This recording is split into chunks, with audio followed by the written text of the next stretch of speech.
تبارك الذي بيده الملك وهو على كل شيء قدير. بسم الله الرحمن الرحيم. الحمد لله رب العالمين، والصلاة والسلام على رسول الله وعلى آله وصحبه أجمعين. أما بعد. Assalamu alaikum wa rahmatullahi wa barakatuh. Before we get started, if you brothers will be generous and kind enough to allow me to answer a question here, very important question from one of my pupils in the UK. I tried to call him so he can give you the salams, he can give him the salams, and you could all hear the question. Everyone could benefit from the question. Very briefly, he says, Assalamu alaikum. Question from the UK. A sister is asking about whether she should cover her hands and feet in front of her husband's brothers who live in the same house. She currently covers her face at home when non-mahrams are around, but wants to know whether the feet and hands are included. Bearing in mind that it is an open house and everyone walks around freely, what advice would you give to the sister? A few more details. She has come to the conclusion from reading Islam Q&A that hands and feet must also be covered. She's willing to cover, but she knows it will not be easy as she does a lot of work around the household at home as well. So basically she wants to know if there are any concessions given to her situation. Says, can you have a look at the question when you get a chance, Sheikh? Start recording now.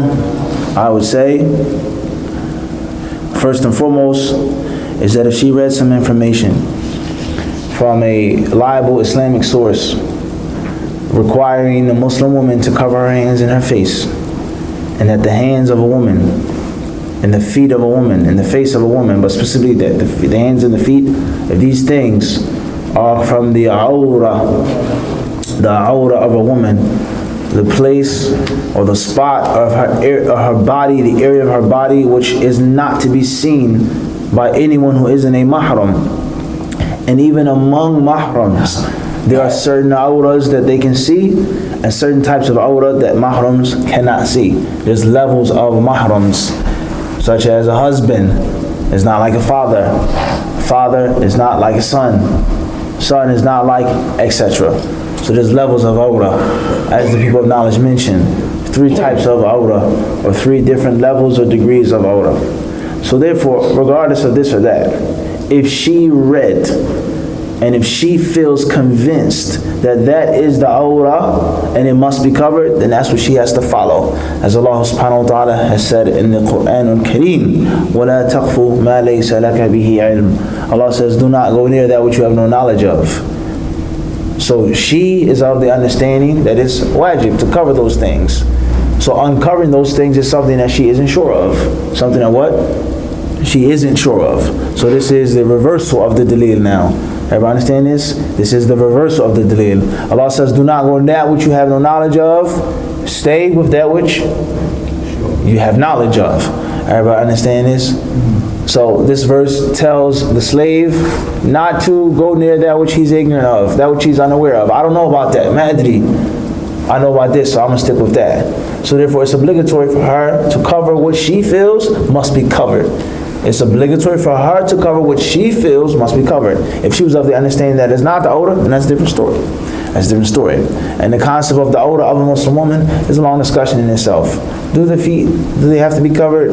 We say yes, they have to be covered, without a doubt. Do the hands have to be covered? Do the face have to be covered? That's a longer issue. That's a longer, deeper issue. But the feet are to be covered, without a doubt, in front of someone who isn't a mahram. However, her feet being exposed is not like her legs being exposed, or her arms being exposed, or her neck, or her hair, and the list goes on. There are levels of the awra, the levels of the awra. So therefore, the people of knowledge, they mention that which is called, these things which are called al-qawaid al-fiqhiyyah al-kubra, the major maxims of fiqh, major fiqh principles. And from these major grand cornerstone maxims is the principle that says, إِنَّ الْمَشَقَّةَ تَجْلِبُ التَّيْسِيرِ. is that difficulty and hardship necessitates ease and facilitation. Difficulty and hardship necessitates ease and facilitation. So she has to cover herself according to what she feels is obligatory. And if she's in the house and she has to scrub something or clean something or sweep something, then she should do it to the best of her ability. If she has to put on some gloves or if her hands become exposed, to the best of her ability. But she should keep it moving. There's a difference in a woman cleaning something, taking off her gloves, walking and going to the next room, covering herself, and her sitting, drinking tea, laughing with non-mahrams, exposing her hands, exposing her feet, exposing her face, etc. There's a difference. And someone who's busy cleaning is busy what? Cleaning. It's known. They're not talking, they're not sitting, they're not mingling. They're doing their work, their chores, their tasks, and then that's it. You may go over a brother's house, and your brother may have a small house, or he may have a big house, and his wife is preparing food for you, okay? His wife is not out there sitting with you, laughing and joking. She may bring a dish. It may be a curtain in the kitchen, his daughter, something like that. It's a difference, where the brother who's his guest is not staring at his wife, and she's not staring at them.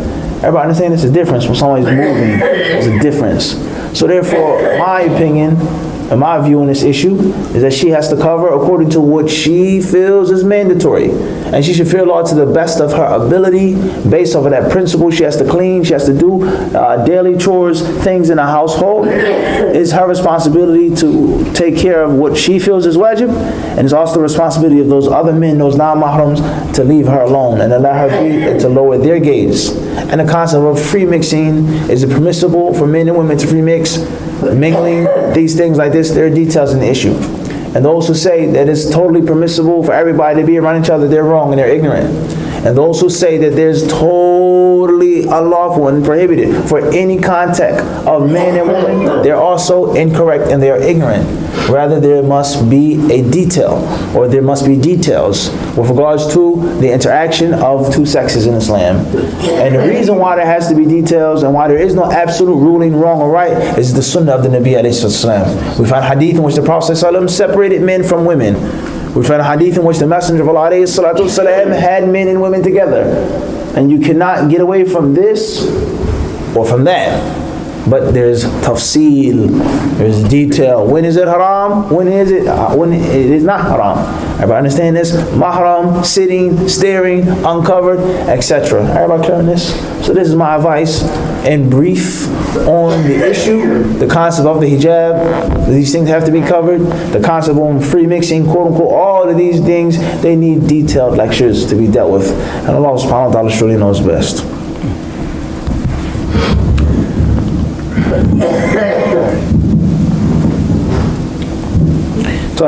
So let's get started with our business, inshallah. What surah did the Imam recite in the Salah? Surah Al-Baqarah. Surah Al-Baqarah. Ahsant. What place from Surah Al-Baqarah? Speaking about what issue or story? What is called That was the second rak'ah. Yeah. What was the first rak'ah? First rak'ah is like Rafiddin. Second rak'ah is What was the beginning of the first rak'ah? Then what? What story was mentioned? I clearly said what? Story. Sahih? That's not a story. No compulsion of religion, isn't it what? It mentioned the story of who? Ibrahim alayhi salam. And Ibrahim, what part of the story was mentioned? Akhi, what part of the story? We know the prophets. How do you give life to the dead? It's a specific story about Ibrahim alayhi salam. We know Ibrahim is from the commonly mentioned prophets in the Quran al-Kareem. Everybody paying attention here? Everybody paying attention here? And just like Musa alayhi salam, and Isa, Muhammad alayhi salam, or Ayyub, or this prophet, that prophet, is different versions of the story. It's different what? Different versions of the story. So in this part, Surah Al-Baqarah, in the first verse, as he said, Allah subhanahu wa ta'ala, is he talking about, what is he talking about with Ibrahim? Ibrahim and his people, Ibrahim and Ismail building the Kaaba. What was he talking about? What part of the story we dealing with here? Fathul Alameen. He was debating with the king. Debating with the king. What's the king's name? I don't know. It's not mentioned in the Quran, but it's mentioned in the tafsirs. He says, كَيْفَ تُحْيِي الْمَوْتَى. He asked Allah to do what? To show him how? He gives life to the dead. Everybody understand this? No? Follow. Ibrahim was explaining that Allah gives life to the dead. The king said, well, I give life and I close death also. So Ibrahim alayhi said, Allah brings the sun from the east, so you make it rise from the west. He challenged them, and he was defeated. In the second rak'ah, what was recited? كالذي مر على قرية وهي خاوية على عروشها. Speak about Uzair. Uzair. Mentioned in the Quran, Uzair. That's it. In the second rak'ah. What was in the second rak'ah? We move on now. The end of the Surah Al-Baqarah. What does it talk about? Second rak'ah is everything belongs to Allah. Something very important and significant in these verses. You're exposed to Not this, not that, or not that. Closer, but it's not it. Something that is something that is specifically significant. No more generalities. Something specifically significant about these verses from Surah Al-Baqarah. That's general, and he said the same thing. It's not specific. That's general. Anybody else? Last two verses of Surah Al-Baqarah you're talking about? Tell me. What's significant about it? Surah Al-Baqarah, this is very significant, very important. Very important. Very important verses. And if somebody recites in the evening, it's good for the whole night. If someone says it in the evening, then it's good for the whole night. Why is it so important and significant? And what does that mean? It will suffice him for the whole night. It's dua. The Quran is full of dua. But from cover to cover. There is hadith. In hadith of Rasulullah, he said, and Jibreel comes to tell him, there is first time a door of the sky opening, and the angel first time comes to the earth and come before, and this angel come to Rasulullah, said to him, he gave him two things. The end of Surah Al-Baqarah is the two ayah, so it's important for him. So if you say these two ayah of Surah Al-Baqarah of the day is kept you about everything of the shaitan and his. We say what so far? Yes. These are the closest answers, but it's not 100% yet. These two verses from the Isra? La. Barakallahu fikum. So far, the closest answers, he said that from the last two verses from Surah Al-Baqarah, those who recite them, they will suffice him for the entire night.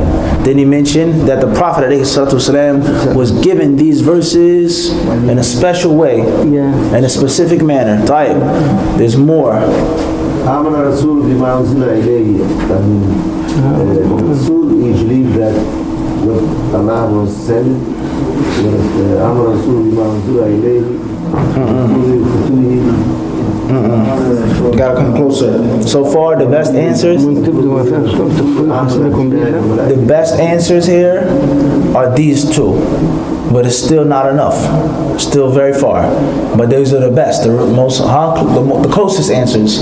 The significance of this, what it was recited. Once again, the question is, we said what? The specific significance. His answer was the closest to what? Specific. No more generalities. Dua, Amin Rasul. What is specifically virtuous about what was recited? Al-Baqarah actually suffice for the whole Quran. Suffice for the entire Quran. It mentioned that Allah subhanahu wa ta'ala mentioned that Rasul believe, and we also believe in the Prophet. Anybody else? I have something small to mention. Small, big things have small beginnings. Is آمن الرسول بما أنزل إليه من ربه كل آمن بالله وملائكته وكتبه ورسله لا نفرق بين أحد من الرسل. The Jewish, they believe only Moses, right? And the Christian, they believe Sayyidina Isa, right? And we believe in all prophets as a Muslim. So Sayyidina Muhammad alayhi salam, and you know, all mu'mineen, they believe all the prophets.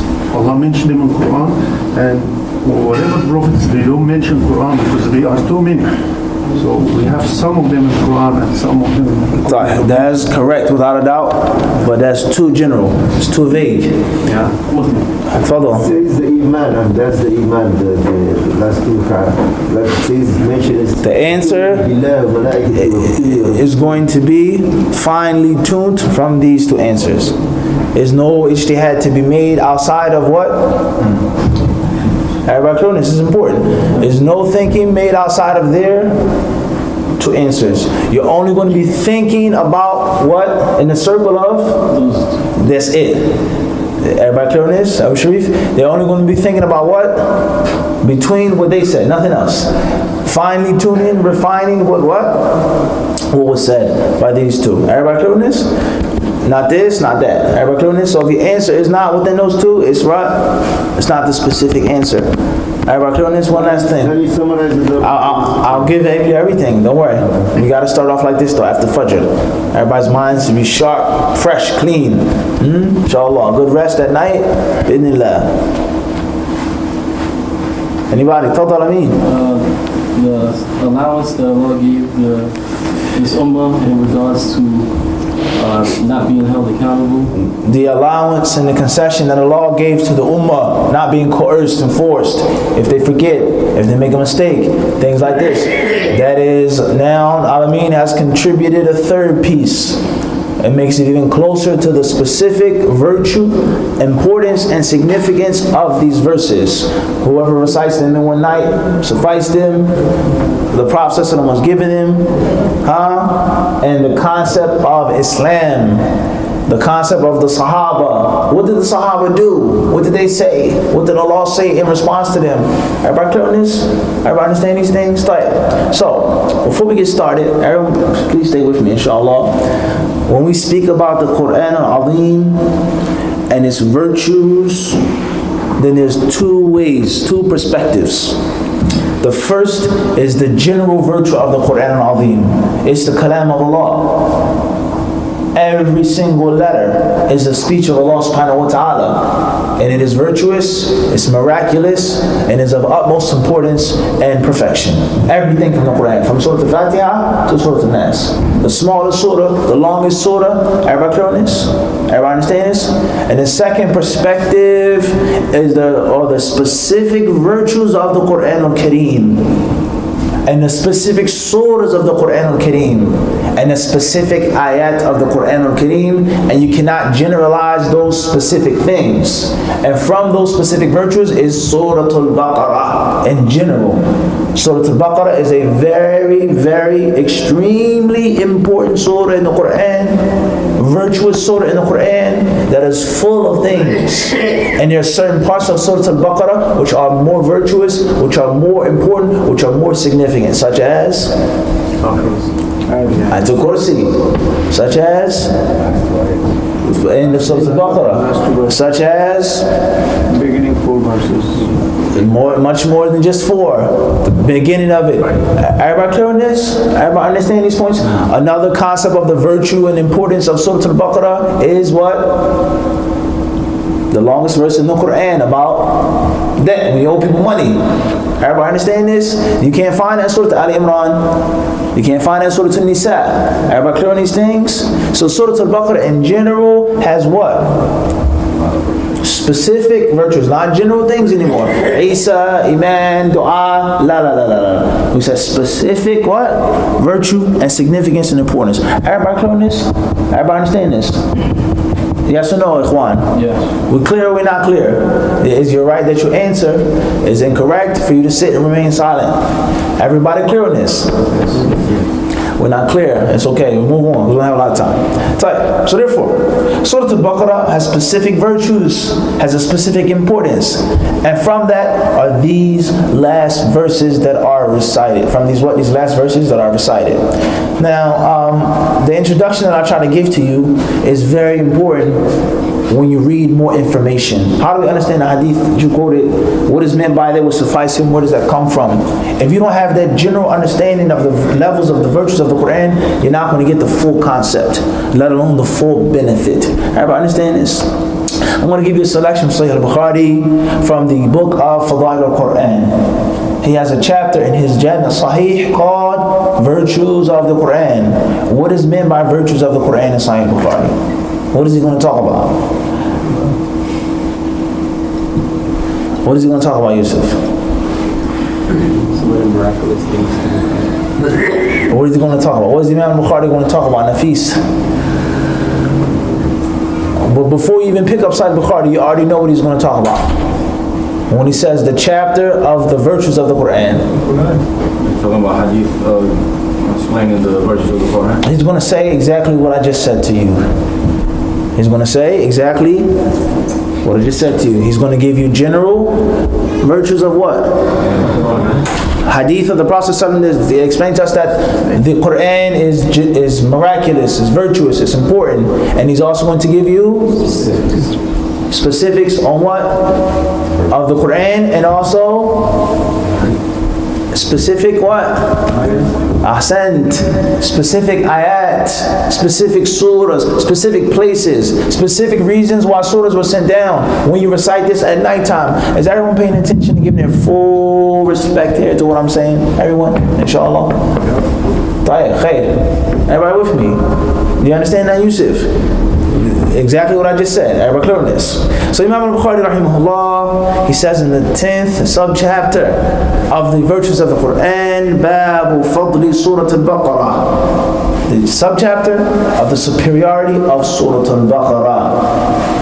Hadith number 5008, rahimahullah, he says, حدثنا محمد بن كثير قال أخبرنا شعبة عن سليمان إبراهيم عن عبد الرحمن عن أبي مسعود عن النبي صلى الله عليه وسلم أنه قال من قرأ بالآيتين.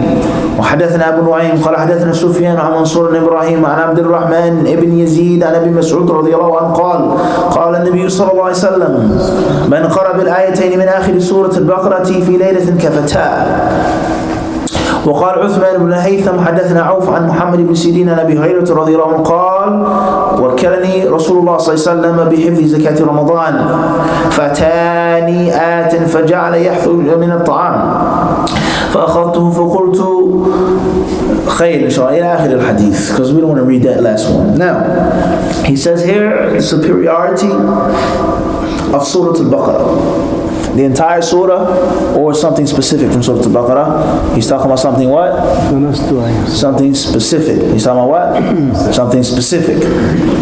He mentions his chain of narration, hadith number 5008, 5009, going back to the companion Abu Mas'ud al-Badri radiyallahu ta'ala anhu. And he narrates that the Messenger of Allah alayhi salatu wasalam says, anyone who recites the last two ayah from Surah Al-Baqarah will be sufficed. Yes. Excuse me? Yes.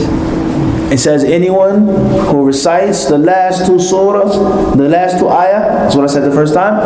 Anyone who recites the last two ayah from Surah Al-Baqarah at night time, they will do what? Or he will be what? He will be sufficed. Khair, inshallah. So this hadith narrated by Abu Mas'ud, not Ibn Mas'ud, it teaches us that when a person recites these ayat, they will suffice him at night time. What is meant by suffice him? Does it mean that he doesn't have to pray at night? Does it mean Allah will protect him from evil dreams, from nightmares? Does it mean that he will wake up upon khair, upon that which is good, and have a good day, a blessed day? What does this mean? before we go to the meaning of this hadith and what's meant by kafata, sufficing him, sufficiency, the hadith clearly proves the specific virtue of what? These ayat. Not the entire surah. Everybody clear on this?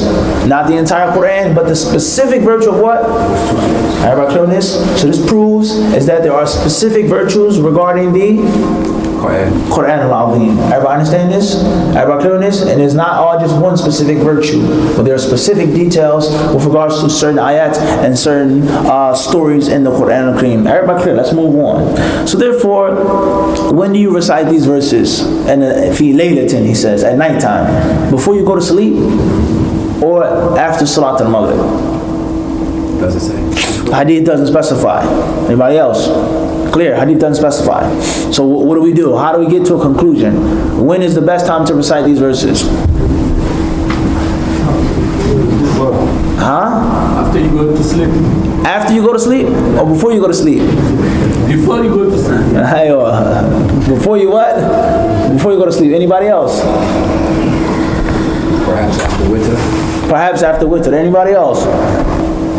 Where do you get that from? You say before you go to sleep. Why? Why would you say that? Because he says the ayah is good for before you go to sleep. I understand. Keep thinking. It doesn't mean that what you said is wrong, but I want you to know why he said that. Why would he say before sleep? Because you will never wake up. You may not wake up. Because it says it will suffice you for the night. It doesn't say nighttime. It says whoever recites these verses fi laylatin, at nighttime, they will suffice him. Everybody understand this? There's a clue in the hadith. What's meant by suffice you? Keep away the jinn, huh? It's enough for the night. It's enough for the night. You do have to make prayers at night after you recite these verses. Whether it's this or whether it's that, is a clue that is what? It's a clue in the hadith that this is talking about reciting these verses when? After the salah. We got too many cell phones. We're reading al-bukhari, Ikhwan. He's texting, he's talking.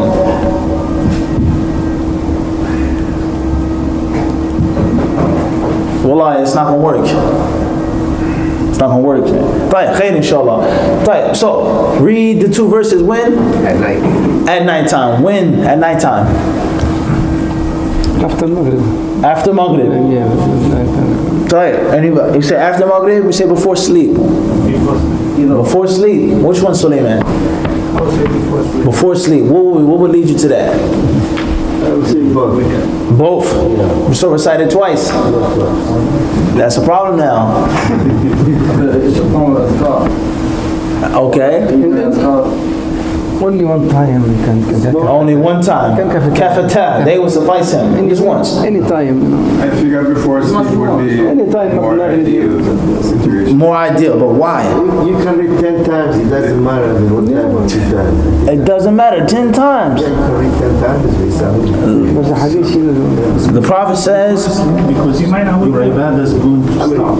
your ibadah is going to stop. There's no ibadah when you sleep. When you say the dua in this, so your sleep is going to be inshallah ibadah, but Sleep you're not talking while you sleep, so. Sleep is the closest reminder of death. When you sleep, you're being reminded of death. It's very important for us to understand these things. It's not being funny, but we as Muslims, we have to understand critically. And we learn from each other. We benefit from each other. Is sleep worship or not? Before we move on. Worship is a part of worship. How? Your body have a right over you as well, so it's a part of worship. And Allah subhanahu wa ta'ala remind you that. That's not worship. Only if you intention that you're going to bed to rest, so you can wake up in the morning to perform the salah. If the rest of your body then is considered. What's the proof for that? What's the proof? What's the dalil? You're going to sleep if you say You have to have dalil. That's not dalil. That's not dalil. That's reasoning. That's what? That's what? Sleep not ibadah. That's what? Which is not necessarily bad, but that's not necessarily the what? The dalil, innama al-a'malu binniyat. Simple hadith that you know. I know you know, but we have to what? Use it. He says that a sleep period isn't ibadah at all. Which one? Is it worship or not? not worship, because the hadith رفع القلم عن النائم. He says, the hadith says the pen is raised from 3 people, so it's not worship. You are sleeping, you have no, Allah subhanahu wa ta'ala give you good or bad. Give you rest. In a state of, of dying. Right. So we have 3 things now before we move on. Is sleep worship? Number 1. Everybody clear on this? Number 2, is sleep a reminder of death? And number 3, can you recite it 10 times? The Prophet ﷺ said, Man qara'a, he who recites the last ayah of Surah Al-Baqarah. What's the first thing you understand from that? Once or 10 times? As you can, 1, 2, 3 verses once. 1, 2, 3, Sheikh? No, as you can. If you can do 1 time, it's okay. If you want more time, it's okay. I'm not saying do specific 1 time or man qara'a. You would say 1 time, at least once. Yeah, at least once. Khair, inshallah. Okay. Now let's move on, ikhwan. Why are these 2 verses so significant? We have the specific dalil of the Prophet ﷺ. Why are they so significant now? You mentioned some things. Comprehensiveness of it. Right. Starting off with what? Amin al-Rasul. It speaks on what? These verses, they talk about what? The foundation of the Iman. Al-Iman. Ascent. Foundation of Iman. Arkan al-Iman. Malaika. Messengers. Everybody understand this? Tayyib. What else?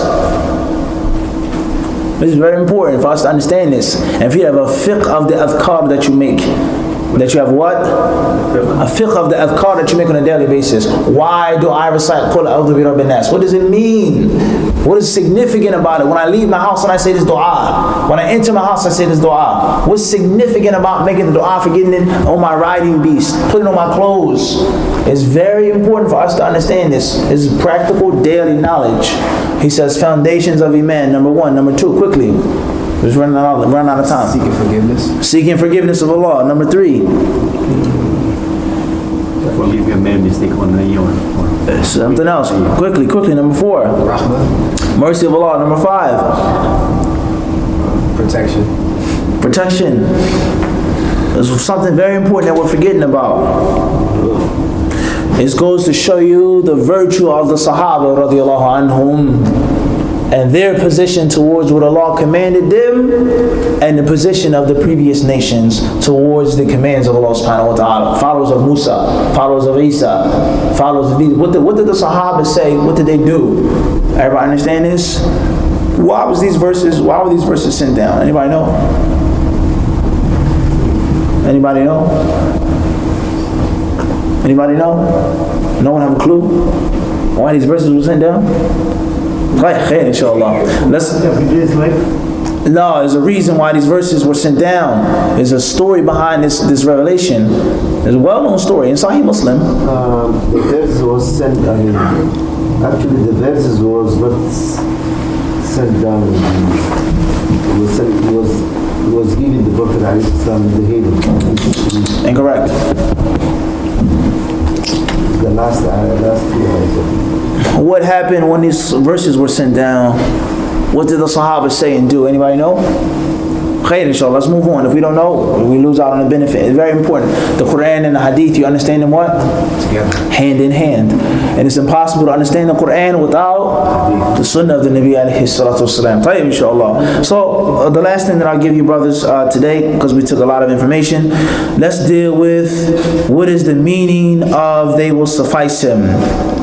قوله كفتاه أي أجزأت عنه من قيام الليل بالقرآن، وقيل أجزأت عنه عن قراءة القرآن مطلقا سواء كان داخل الصلاة أم خارجها، وقيل معناها أجزأت فيما يتعلق بالاعتقاد ما اشتملت عليه من الإيمان والأعمال إجمالا، وقيل معناه كفتاه كل شر، وقيل كفتاه شر الشيطان، وقيل دفعت بذلك لما تضمنت من الثناء على الصحابة بجريم انقيادهم إلى الله وابتهالهم ورجوعهم إليه وما حصل لهم من الإجابة إلى مطلوبهم.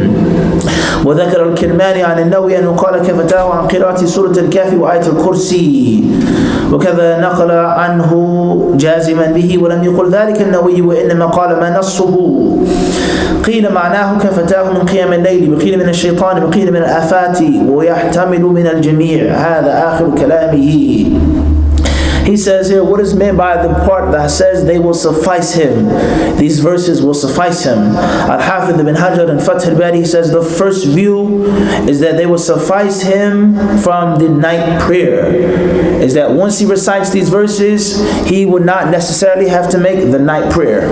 So this goes to show us the importance of the night prayer and the virtue of making salah at night. And this also shows us the Islamic concept of substitution, is that sometimes you can exchange and substitute things. That's the first view of interpreting and understanding this hadith, is that when you recite these verses, you will not have to make what? Qiyam al-layl at nighttime.